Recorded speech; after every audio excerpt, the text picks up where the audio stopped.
view barbaade like barbaade osoo hin tahini akka isin hunda deebisuu dadhabee isin dubbataa isin galee hunda keessanii silaa toltee isinii bilbilee isinii gala namni kunillee sammuu akkuma jechuudha.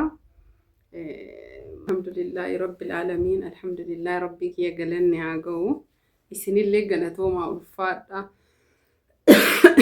Hordoftoota fi kabajamtoota ummata jaalalaa. Assalaamu alaykum wa rahmatullahi wa barakaatuh. Ashama harkafuun jirra jirtamatiif kutaan osoo waliin qoodiin baga jiraattanii fayyee jira rabbii kiyya galanni haa ga'u. Akkuma argitan kana jechuudha abowwoodha kun argartanii afaan hunda isaa waan na godhe haala kanaaf inshallah wa ta'ala maal jedhanii nun dhibiniin jedhanii nu dhibiin furii jedhan malee kanaaf alhamdulillahi rabbil alamin fayyee jira har'a bareeda jira. Namootiin hedduun jechuudha WhatsAppiin Telegiraamaan Imoon kallattii bilbiluudhaan baay'ee warri sardamtanii cinqamtanii jettanii fayyaa qabaa isinii galee waan xiqqoo akka abowwoo taheef matatti ganna ulfaatee haala saniini bilbila kaasuu miti bilbila laaluu na jibbisiisee jechuudha isinii galee bilbiluma ol fuudhee ijaan laaluu waan dadhabeef isinirraa kaasuu hin dandeenye nama hedduutu bilbiltanii qalbiin isin hin cabini fayyee jira alhamdulillahi rabbil alamin qorichallee fudhataa jira rabbii kiyya galanni haa ga'u. Marfeellee hundaayyuu jechuudha maaltu si dhukkubee warri jettanii bakka cinqamtanii rifattanii maaltu si dhukkubee caalaa hundi keessanii yaa rabbi fayyisii jedhaa turtan aamin aamin aamin allahumma aamin galatoomaa ulfaadha.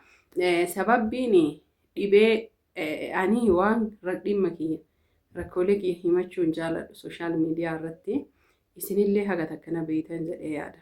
Itti aansuun kiyya qofa doon ta'ini kahiriyoota kiyyaa namoota jechuudha waliin hojjedhus tahee akkasuma ammoo namoota keessaan na dubbisan kastamaroota yookiin ammoo maamiltoota kiyyallee dhimma isaanii baasee hin dubbadhu miidiyaa irratti walaakiin wanni na dubbachiise waan tokko qofaadha. Sababbiin namootiin jechuudha ijoolleen hedduun qarshii erganii meeshaan akka bitamuuf akkasuma ammoo jechuudha lubbuun namaa duutuu jirtuudha. Isinii galaa jiraa miti dhibameef namni hin du'u dhibeen du'aa na qabda jechuu kiyyaa miti alhamdulillah rabbil alamin dhibee xiqqishuudha fayyee.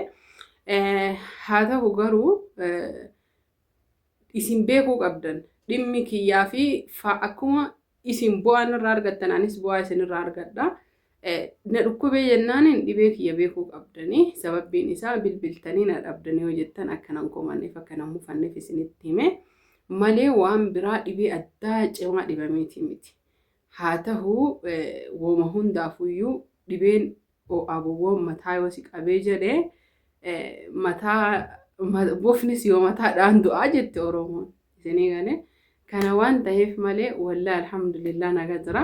Warri rifattan hundi keessan hin rifatinaa mirqaanaa bareedaa isiniin jedha har'a fa'a jechuudha baay'ee jijjiirama qaba. Xiqqishuu isii matatti na ulfaatee mataan na bowwaafata malee jechuudha. Kanaaf inshallah wa ta'ala hundi keessanuyyuu warri na jaalattan hagam akka na jaalattanis koomantii keessan hubadhee daarektii bilbila keessan fakkeenyaaf WhatsApp ilaalaa Oromootii. Itti aansuun Telegiraama illee ilaalaa Oromootii kun hundi. Imoos ilaalaa Oromoo kiyya kun hundi. Isinii galee hordoftoota kiyya jechuudha. Maal dhibamte maal taate fayyitee qofa na gaafachuuf narra bilbilan irra caalan isaanii. Haa ta'u hundaafuyyuu alhamdulillahi rabbil alamin warroottiin meeshaa qabdanillee obsa haga fayyutti naa obsa. Alhamdulillah ala kulli haali wallahi alazim alhamdulillahi rabbil alamin alhamdulillah yani fulli kiyaayyuu har'a jechuun fayyuu haga takka na calaqqisa isinii galee fayyuu na ibsaa ta'u garuu matatu na dhukkuba yeroo mataan na dhukkubu ija banachuu hin danda'u yeroo bowwoo jechuudha garmalee na bowwaafata. Kanaaf malee waan biraa waan takkallee rakkoon ani qabu hin jiru hundumaafuyyuu qorsa fudhataara waan ta'eef kanallee ammaa fayya. Dheengaddarra kalee halkan dheengaddaa faa yaadachuun barbaadu alhamdulillahi rabbil alamin. kaleessa bareeda jira. Kalee irraa har'a sirriitti jijjiirama guddaa qaba. Kanaafi hordoftoota fi kabajamtoota kiyyaa hundi keessanuu jechuudha. Naaf galatoomaa naaf ulfaadhaa.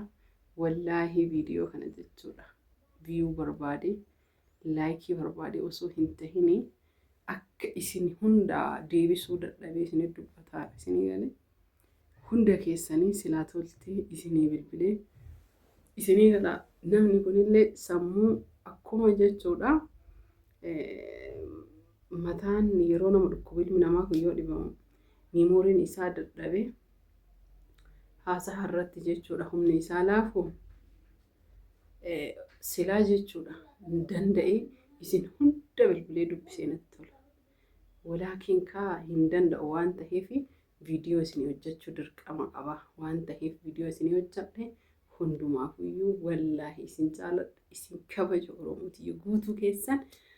Yaa maasha Allah waan isiniin jedhu takkan qabu viidiyoon kun jaalalaaf kabaja keessan qofaaf kan waraabe malee laayikis viyus laayikillee godhina koomentillee barreessina viidiyoolee yoo feetan laalaa yoo feetan dhiisa garuu ammoo an isin jaaladha isin naaf galatooma naaf ulfaadhaa isiniin jedha.